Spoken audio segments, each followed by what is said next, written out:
I've raised my own money for the event, but it got me thinking about something that perhaps this audience might be interested in. See, I do all these races and endurance rides and all these stupid arbitrary goals. But it's almost always in the name of raising money for a good cause. Generally, with me, it's for either outdoorsism, environmental protection, or poverty. Those tend to be my things. They're close and near and dear to me. So, my thought, because I have the Patreon page and I've been thinking for a while, what do I really want to do with this? And I'm thinking, why not raise money for charitable uses in a lot of these silly exercises that I do? And that way you, the audience, could be a part of this. It's just an idea. I'm just throwing it out there. But put it down in the comments if you think it's a good idea. I'm not even sure I want to go there. But if it picks up steam, maybe we have a chat about it at some point here in the near future. So once again, like I said, if you think maybe raising some money for charity vis-a-vis my silly adventures is a good idea, let me know. Let me know down in the comments. Let's talk about it and see if we have that will in our small community. Because in that, what we could do, even if you couldn't give money, and I totally understand, times are tough, but just sharing the awareness of the channel, sharing the awareness of the message and what we're doing, ultimately gains big numbers. Big numbers gain sponsors, and you use the sponsors' money to go off and do the fun stuff. And and by the fun stuff, I mean raise the money for charities and go off and yeah, it's a lot of fun to do that. It is a lot of fun to do that. I'm not going to dampen that down because you're doing good, and you're doing good by doing good for you at the same time. And there's nothing more Tai Chi than that. That is balance in its purest forms. So as much as I am licking my wounds today, I'll be I did raise money to participate in the Break the Cycle of Poverty ride in Kutztown, PA over the weekend. So if you're interested, head over to Patreon. Or in the comment section, you think we as a community could start focusing on more of a charitable bent? Let me know in the comments and we'll talk about it. With that said, there is something I in fact do want to talk about. And that is, over the weekend I went and saw Bullet Train. Now, if you haven't seen this movie yet, what are you doing? What are you doing? Go and see Bullet Train. I haven't had such a good time in just being entertained in quite a while with no characters that you're familiar with, or at least no characters that I'm familiar with. There may be source material for it, but no characters that I'm familiar with. So I have no attachment preconceived going into it other than Brad Pitt's in it. And okay. And man, boy, was it good. It was good. I mean, it is, I'm not going to say by far, but by quite a good distance, the best movie I have seen this year and in a long time. Like, I've got to consider it for my all-time list kind of thing. I gotta shuffle some things around because I'm sitting at 4 stars already, but I want to go back and see it again. Welcome, Marina. See you down there in the comments. If you've seen Bullet Train, by the way, let me know. And let me know your thoughts. And that goes for everyone out there. Especially our Facebook family, who I'm watching here on my phone. I'm glad that little MacGyver worked. Let me take those glasses off, because apparently the glare in the camera doesn't work, but now I have to. It wasn't Marvel humor, it was educated humor, but it's on your feet to get, and that was really refreshing, a lot of fun. The cast, I mean, Brad Pitt's almost always a win, and in fact, if you can think of a time when Brad Pitt didn't work in a movie as an actor, because there's plenty of movies he didn't work in, let me know in the comments.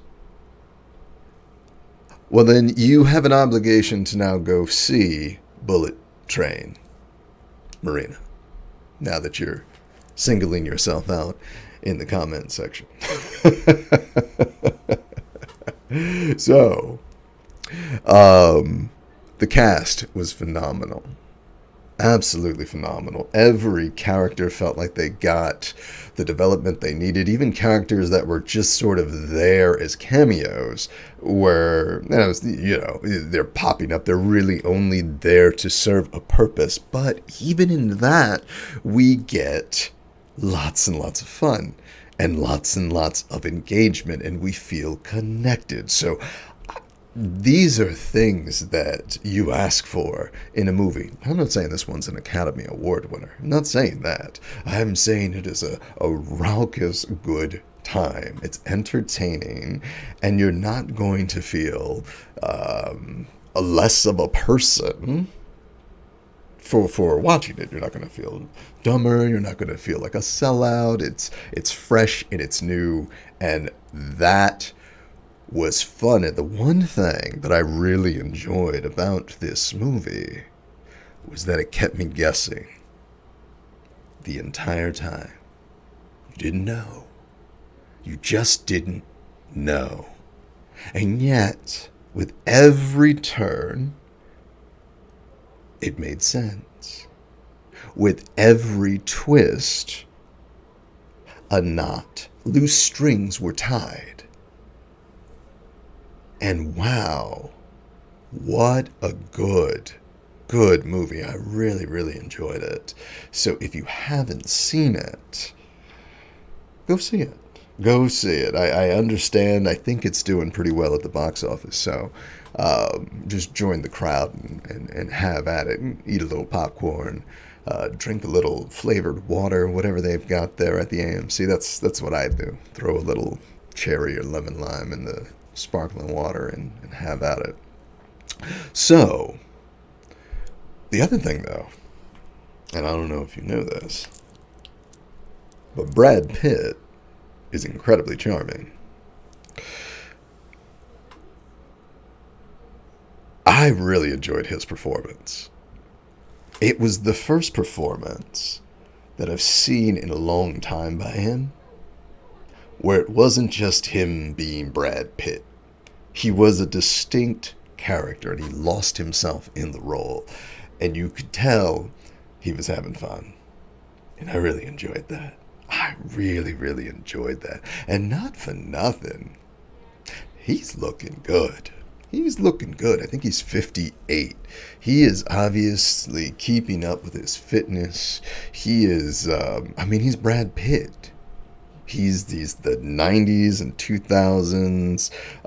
Dare I even say all the way up? I mean, he's synonymous with being good looking, right? We always refer to Brad Pitt when we're thinking handsome man. But in recent years, Marvel has produced some models, essentially. And you got Hemsworth, you got Evans. And it's not to say that Brad Pitt isn't, on any given day, the sexiest man alive. It is to say that he has competition these days. But he looks phenomenal. fantastic. Fantastic. And it was interesting that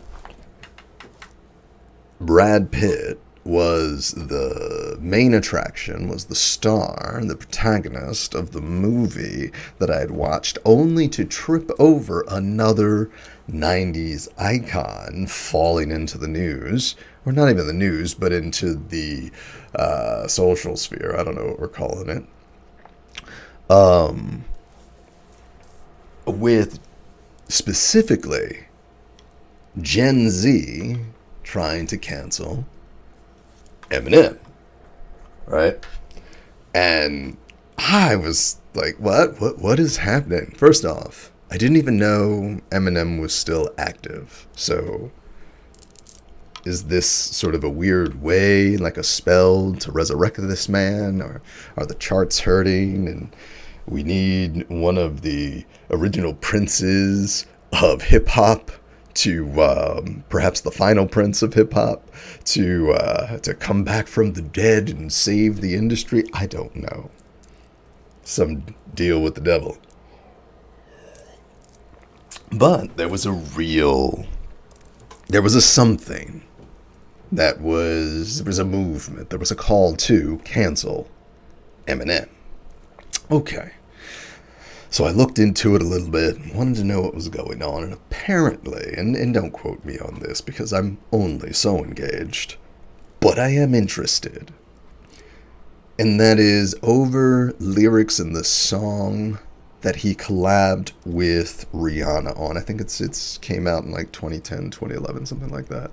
I probably jammed out. Some of my audience listening right now probably jammed out to that song. But that seemed, I don't know, it seemed like an overstep. I wasn't sure. And there's been some clapback from my millennial folks, family, toward the younger generation. And it's, first off, as far as the lyrics are concerned, find them yourself. I want to keep it positive here. But moreover, oh, and I want to welcome the Facebook family, by the way, right here on my phone. It's what you're talking about, what you're doing, what you're thinking. Did you hear about Eminem and the Gen Z rivalry? And what were your thoughts on it? Because looking at Eminem, as a cultural icon, and let's speak mindfully, let's speak plainly on this one, he was the suburban gateway into hip-hop. And those things are needed to bridge cultural gaps. And that is a very important part in the landscape and evolution of us as people. So, not only that, he's just been inducted into the Rock and Roll Hall of Fame. So it wasn't just us. It wasn't just the people who listened to him at the time. It wasn't, your grandparents shaking their fist at the lyrics. At the end of the day, he's legitimized in the fact that the Rock and Roll Hall of Fame is bringing him in. So it was interesting when someone like Eminem comes up in headlines saying he's getting canceled. Oh, yeah, I wanted to know, because there are certain folks you could see some things potentially going wrong. I know he had a very tumultuous relationship that he spilled out in his lyrics with his ex. So if something did go wrong, So yeah, I was nosy. I wanted to know. So it seems like it's much ado about nothing, but it seems a part of a far bigger trend that we have going on right now. And the first and foremost thing is just to put sort of a picture on it, and that is that generational fight that we all seem to be having in this moment, which is a very interesting and very complex dynamic we find ourselves in, isn't it? Because we have the younger generations very and highly upset with the older generations, and the older generations upset and complaining about the younger generations. There seems to be a lot of finger pointing and not a lot of listening. So, this being the ChiCast, this was something that, instead of piling on Gen Z with my millennial defense of Eminem, why not we take this opportunity to bridge some of those generational gaps so that we see that there are in fact more similarities than there are differences. And for instance, let us start with music, since it's starting with Eminem, and music is, quote unquote, different today. But let me challenge you on this. Beyonce just released a new record. Beyonce's been around since the late 90s. And she's still trending. Trending wasn't even a word when Destiny's Child was formed. Not in the context of now.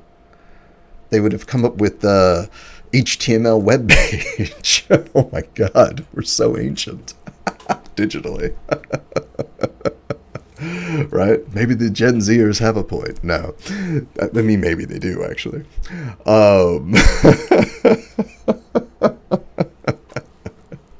We gotta keep it open-minded, yeah?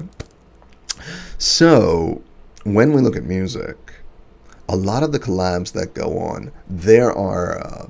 now, that's Beyonce, but now let's take a look at Ava Max. Relatively new artist within the last several years. And a lot of her music, a lot of her singles have the bass line or the background hook of club songs from the late 90s and early 2000s. So if you're a millennial listening to Gen Z new music and you're thinking, I don't understand it, I don't understand what you're listening to. Now, you're not expected to listen and like all the music that's out. You didn't when you were a kid. Why would you now? So, if we just look at it as just new albums of our old artists and the artists that pop up as they're moving through their careers, the music between the millennials and Gen Z is not all that different. Really at all. I see plenty of Gen Zers with Nirvana t-shirts on, with Smashing Pumpkin t-shirts, right? Tupac shirts.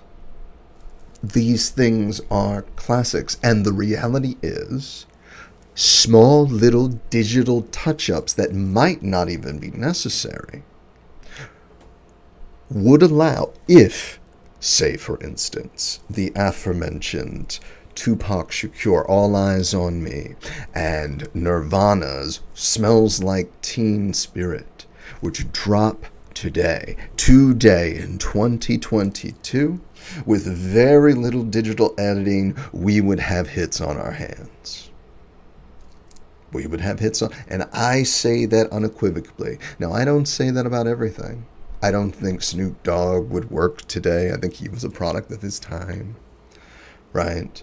I don't think... who's a weird band from back then? Obviously, like Marilyn Manson would not work today, right? But he worked in the late 90s, mid to late 90s. Product of his time. I mean, he's trying to work, but that guy. So... there really isn't that much difference between the greats of the 2000s, the noughties, and the 90s, right?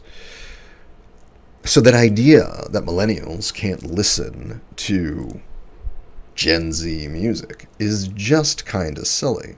And I'll take this one a step further, dare I. Because Bon Jovi doesn't sound all that dissimilar from what ultimately we get in the 90s, in that bridge, that gap. So a lot of the music that Gen X has, that you guys went to prom and you got married to, and all those songs, the classics, pretty much we'd have to once again upgrade them, because you guys liked your synthesizers back then. We'd have to upgrade them with some modern tunes, but we could definitely squeeze hits out of the. Now, I'm not a big fan of the 80s music, so that's just me. But I do understand why people thought, or why people were fans, right? It's like Elvis. Elvis is not really my taste, but I get it. I totally get why people like him, right?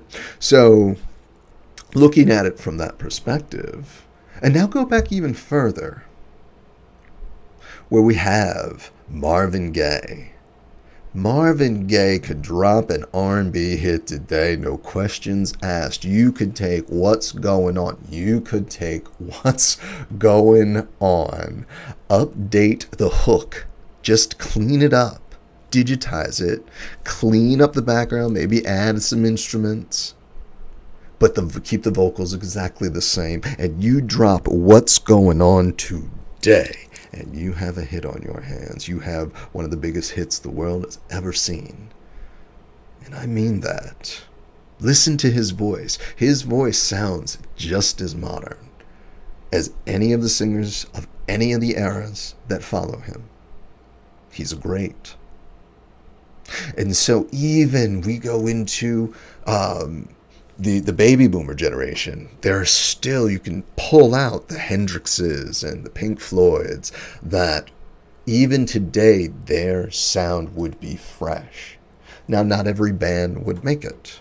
Some bands and artists are products of their time, and you had to be there, and you had to have ties to them.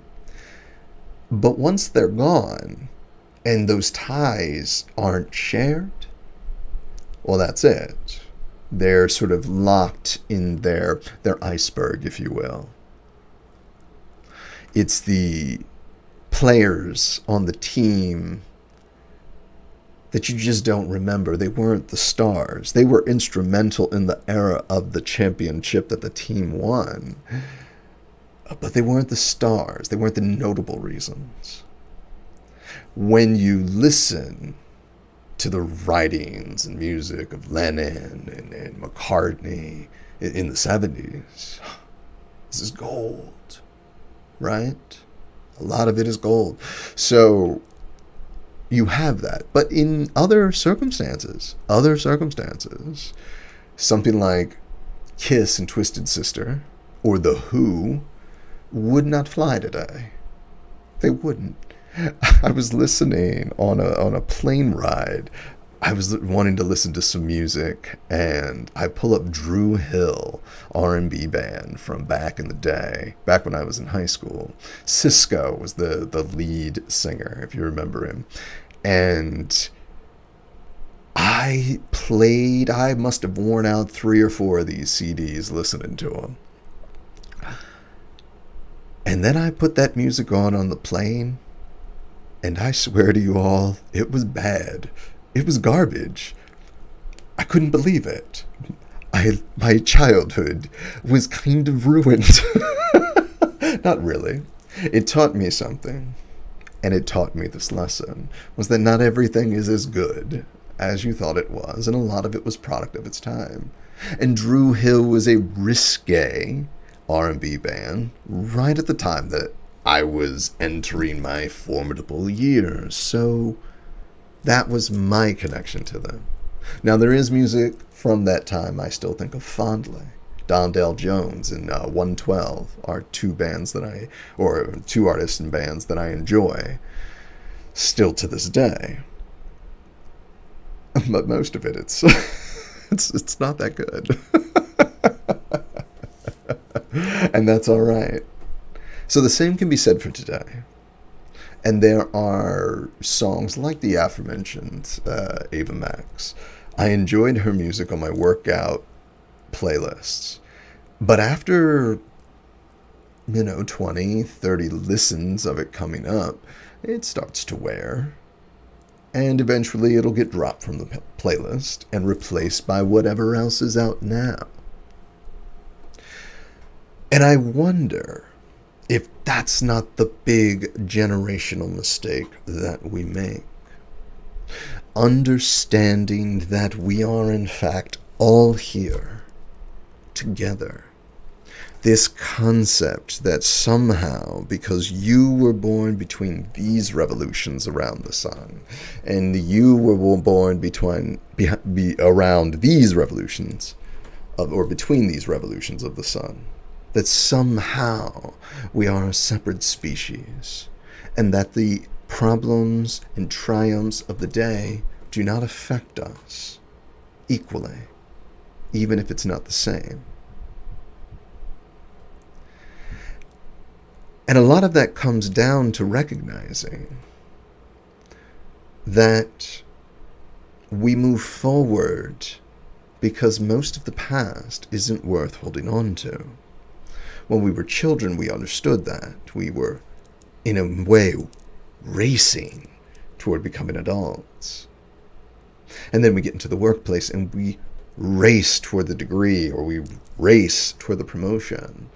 And then we race toward retirement. And in the meantime, we're racing paycheck to paycheck.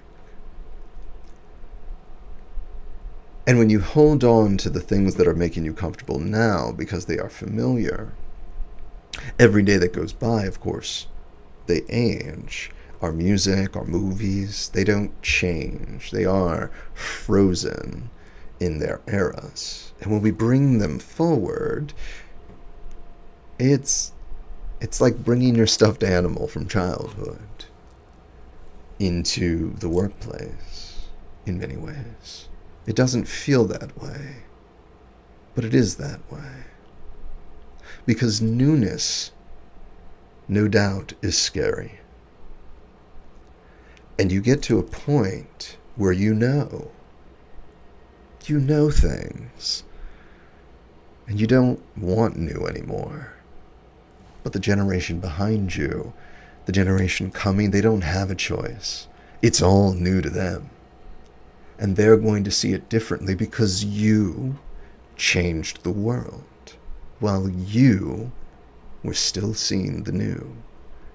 The thing is, you're still seeing the new, no matter where you are in your life, whether you're 5 or 50 or 105, you are still living on the frontier of this moment, observing through your window that only exists in the entire universe in you. Now, if you're looking for a purpose, I can think of no one better than to observe not just the world around you, but who you are internally. We quickly understand that we need the youth to keep us young. We do. There is some truth to drinking the blood of the babies. Because what they're bringing up, it's not to say that you adopt what they've got going on. But it is to say that when the new generation comes up, it is time to hit the reset button for yourself. Because fabrics have changed, instruments have changed, entertainment has changed, the world has changed. And you don't do what the young kids are doing. You do what you do in the modern age. You're all upgraded and you're got your DLCs up to date. See? So, the generational drama that's going on right now, it really does seem like it's coming from us not seeing clearly. It's parents fighting their grandchildren and children, and vice versa. Not all seeing that it's connected. Not all seeing that each played and balanced with each other. And each has their part to play. Now, listen, y'all. I'm going to be real. Mindfully. We, the elders, if we were going to be called that, if we're going to demand the respect of that, kinda, isn't it impendent upon us to recognize that? To recognize our own youth in the youth coming up? The Gen Z, man, I'm proud of them.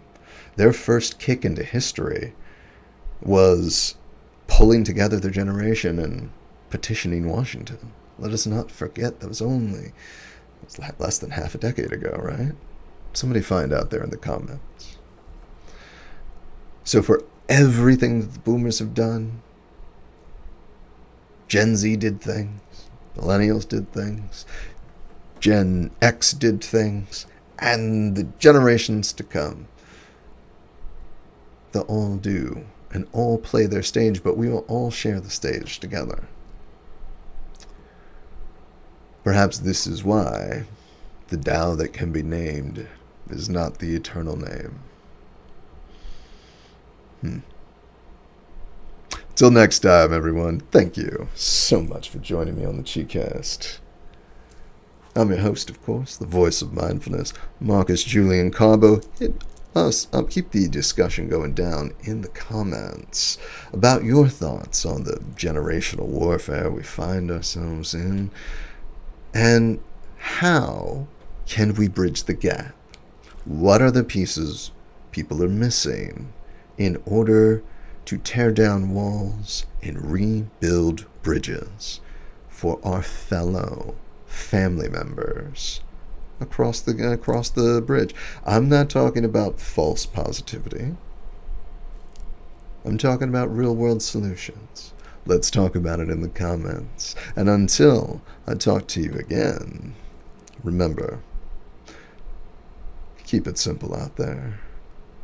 Keep your thoughts, your actions simple, even the complex ones. Keep them simple. Be patient with everyone. At least try. And always treat yourself with compassion. Till I see you again. Peace and love.